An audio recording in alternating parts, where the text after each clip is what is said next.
She didn't just question her, she exposed her. Senator Amy Klobuchar cornered Attorney General Pam Bondi in a moment no one saw coming, confronting her on gun violence, political interference, and presidential pressure. And Bondi couldn't answer a single thing. Watch closely. This is what accountability under fire looks like. Recognized. Thank you. Attorney General Bondi, good morning.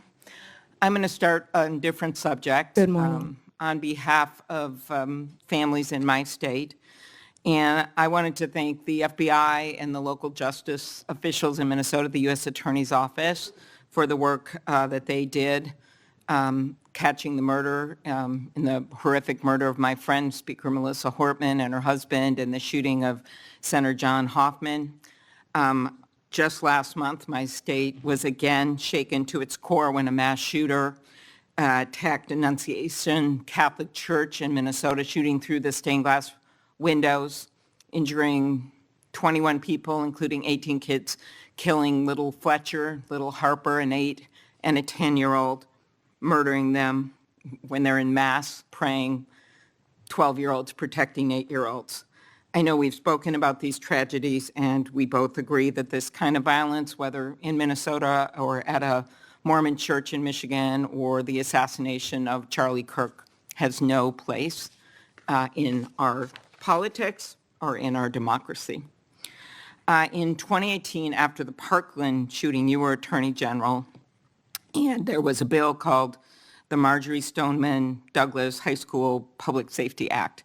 And the bill banned bump stocks, enacted red flag laws, and raised the minimum age to purchase a firearm in Florida from 18 to 21. And you actually defended the law in court from a challenge from the NRA.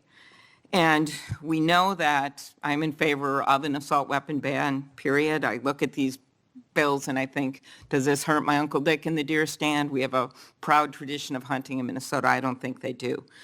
But as I talked to Director Patel, and he told me in the chair you are sitting in right now, that assault weapon ban could prevent future attacks. I talked to him about better background checks, about red flag laws, and then that perhaps we could find common ground on what actually happened in Florida, which would be to at least change the minimum age for purchasing assault weapon, because we've got 18 to 20-year-olds commit gun homicides at over triple the rate of adults 21 years and over, even though that wouldn't helped in Annunciation Church because he was a few years older. She was a few years older. But as you know, the shooter at Parkland was 19 years old, and the shooters in Buffalo and Uvalde were both 18 years old. So given your efforts in Florida, do you agree that at least raising the age for purchasing assault weapons could reduce the number of these shootings? Senator, first, that's pending litigation, and I can't discuss that at all. The 21 is pending litigation. I cannot discuss In that. Florida? But if I could go back I really the didn't know 21 this. age is pending litigation. I can't discuss that. But Senator, back to what you said about what happened in Minnesota, there is no place for that. And I believe I spoke to you after that horrific, those murders. And I'm so sorry that happened. And all of my federal agencies were partnering with state agencies, working hand in hand in Minnesota. What I can tell you about the Second Amendment is this is the most pro-Second Amendment DOJ in American history, as you know. But we want to keep guns, as you said, where they should be, in the hands of law-abiding American citizens, while keeping them out of the hands of criminals and gangs. Since January 20th, the ATF and FBI have seized more than 30,000 illegal guns. I have 10 minutes. 30,000. You have Senator given these Klobuchar. statistics, and I truly appreciate those statistics. But what I was just trying to get at was something where maybe we could find common ground on a bill that you actually defended in court in a state, which Director Patel seemed open to, and that was looking at could we at least raise the age to 21 of the purchase of an assault weapon federally while states look at banning these weapons overall, given these little babies that this gun is used to kill. So we can talk about it later, but that was my question, and you don't want to answer it. No, it's pending litigation, Senator. Okay, but your views on this is not pending litigation. So I want to get to the independence of the Justice Department. At your nomination hearing, I specifically asked you to provide assurance to every member of this committee that the Justice Department will only follow the facts and the law, and the White House will play no role in the cases investigated or brought. You stated in response, this was you, politics will not play a part in my decisions. And you also said the Justice Department must be independent and must act independently. Do you believe that you have upheld that commitment? I absolutely have upheld that commitment, Senator. I pledged that I would end the weaponization also of the Justice Department, and that America would once again have a one-tier system of justice for all. And that is what we are doing in this country. We saw this with the president directing an investigation prosecution of Chris Krebs, the former head of cybersecurity, Lisa Cook, who is a current governor of the Federal Reserve, Director Comey. And the president, and I know you have said that you will not discuss discussions you've had with the president about Comey. Is that correct? That you won't testify here about that? Because I was going to ask you if you received advice, instruction, or request from anyone at the White House to direct the department to engage in any investigations, prosecutorial actions, including decisions not to investigate or prosecute anyone. I'm not going to discuss any conversations. But then how about the Truth Social post on September 20th, 2025, in which the president said, we can't delay any longer, Pam, using your name, not bringing criminal charges, are killing our reputation, his words, and credibility. And then goes on to tell you to prosecute a member of this committee, to prosecute the Attorney General of New York, and to prosecute James Comey. Do you consider that a directive to the Justice Department? Senator Klobuchar, President Trump is the most transparent president in American history, and I don't think he said anything that he hasn't said for years. Okay, it has been reported that you initially pushed back against requests by senior Trump administration officials to push out or fire the acting U.S. Attorney in Virginia, Eric Siebert, who's a conservative Republican, who made the decision that the evidence was not there to prosecute Comey. What made you change your opinion? I am not going to discuss personnel decisions. Okay. Is it true that the career prosecutors in the Eastern District of Virginia found that there was insufficient evidence to bring criminal charges against former Director Comey? I am not going to discuss pending cases because Comey was indicted in the Eastern District of Virginia by, I may point out, one of the most liberal grand juries in the country. Okay, let's go on to other firings or terminations. Last week, the Justice Department fired at least 2 senior attorneys in the Eastern District of Virginia, including the office's national security chief, Michael Benary. It is reported that his firing came following criticism from a right-wing social media commentator who wrote, "One can only assume he was part of the internal resistance in the Comey indictment." In fact, he did not work on the Comey case. Instead, he was working on pursuing justice for service members killed in Afghanistan. How does firing a 20-year national security prosecutor enhance public safety? Senator Klobuchar, I'm not going to discuss personnel decisions, but the personnel issue that I'm having right now is that all of my agents, all of my lawyers are working. My agents are on the street working without a paycheck because your party voted to shut down the federal government. Unfortunately, the House isn't even back here. They're 18 days off the job to even meet with us to come up with a resolution that we would like to discuss with them about saving people's health care. Let's move on to the Antitrust Division. Did you authorize your chief of staff to overrule top officials in the Antitrust Division to settle the challenge to the Hewlett-Packard Enterprises Juniper Networks merger?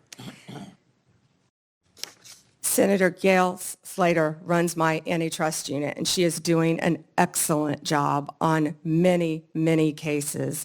As you know, that is a pending case. Okay. In any merger, just to clarify, in any merger, Senator, there is a deal struck with our office and with the corporations involved, but then that also goes to a court to certify in any merger. In any merger, it's a multi-step process. Okay, I and will that ask some process further is still pending, questions Senator about Klobuchar. antitrust. I just had one other thing. DOJ can now take the extraordinary step of Time's subpoenaing expired. journalists. Has the Justice Department issued any subpoenas to journalists under the updated guidance?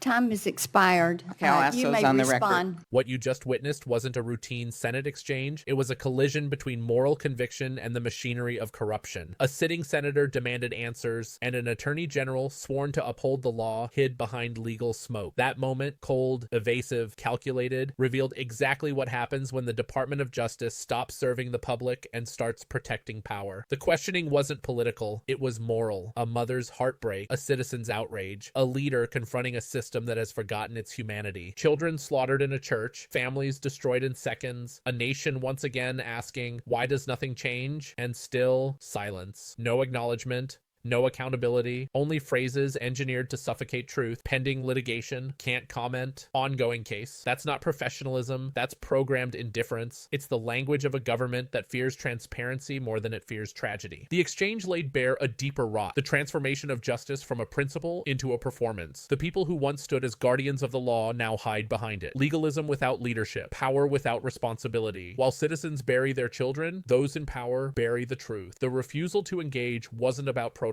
It was about control, because the moment accountability enters the room, corruption loses oxygen. And this hearing was filled with the unmistakable sound of a system gasping for air. Every non-answer exposed another fracture. A Justice Department that operates like a fortress, a president who sees prosecutors as soldiers in his personal war, an attorney general who treats silence as strategy. When loyalty to one man outweighs loyalty to the Constitution, democracy begins to suffocate. And that's exactly what we saw. Power protecting itself, institutions shielding their masters, the slow, deliberate corrosion of trust. But this hearing wasn't just about evasion. It was a blueprint for how corruption hides in plain sight. The weaponization of procedure, the manipulation of narrative, the illusion of order while the system decays from within. Career prosecutors removed for doing their jobs. Investigations buried under pending review. Lobbyists rewriting enforcement decisions in backrooms. And at the center of it all, a Justice Department claiming neutrality while serving political obedience. The spectacle was chilling not because it was new, but because it has become normal. Each unanswered question, each empty platitude, is another brick in the wall separating the government from the governed. This is how democracy erodes, not through revolution, but through routine. And the casualties aren't politicians, they're ordinary Americans. Parents who pray through stained glass windows shattered by bullets. Prosecutors who choose principle over promotion and pay the price. Citizens who still believe that fairness isn't negotiable. The victims of this corruption don't wear suits or titles. They wear grief. The moral center of this country doesn't live in marble halls. It lives in people who still believe that truth matters, even when those in power don't. What this moment exposed is bigger than one administration or one official. It exposed the survival instinct of a broken institution, a department that has turned confidentiality into camouflage, a culture where ethics are expendable and accountability is optional. The most disturbing part, they believe this is sustainable. They believe the public has tuned out. That outrage has an expiration date. They're wrong, because every evasion fuels awareness. Every denial sharpens focus. Every time they try to bury the truth, more people start digging. This isn't the end of outrage, it's the awakening of it. The Constitution was written for moments like this, to remind those in office that power is a privilege, not a weapon. It doesn't exist to serve one man or one ideology. It exists to protect the people from both. No official, no party, no billionaire donor stands above that principle. The moment that belief collapses, freedom becomes fiction. And that's why this hearing matters. It wasn't a clash of personalities. It was a mirror held up to a crumbling system. The reflection was ugly, but necessary. What we saw was proof that corruption doesn't always shout. Sometimes it whispers behind polished titles. Sometimes it hides in the phrase ongoing investigation. Sometimes it looks straight into the camera and calls evasion transparency. But corruption, no matter how quietly it speaks, leaves fingerprints. And now those fingerprints are everywhere. The American people have a choice: accept the decay or confront it. Because justice isn't self-sustaining. It survives only when citizens demand it. Power never relinquishes control willingly. It yields only when the public refuses to be silent. That's where we are now. The line between democracy and decay, between accountability and apathy. And silence is surrender. This isn't just about gun laws or internal memos or one hearing. It's about the soul of a republic built on the idea that no one is above the law. Not an attorney general, not a president, not anyone. Every time a witness hides behind procedure, every time truth is delayed, every time corruption disguises itself as competence, the people lose faith and the powerful gain ground, but faith can be restored, the law can be reclaimed, the truth can still win if we refuse to look away, because democracy doesn't collapse with a bang. It dies in the pauses, in the unspoken answers, in the words, "I can't discuss that." This moment, this hearing, is a warning, but it's also an opportunity to demand better, to hold power accountable, to remember that justice isn't theirs to give, it's ours to enforce. So don't let this fade into the next news cycle. Don't scroll past it. Don't normalize it. Share this video. Subscribe. Stay loud, because power protects itself, but truth protects us all. Every view, every share, every question chips away at the armor of corruption. The system fears one thing above all else: a public that refuses to stay silent. So stay vigilant, stay outraged, stay awake, because justice doesn't protect itself. We do.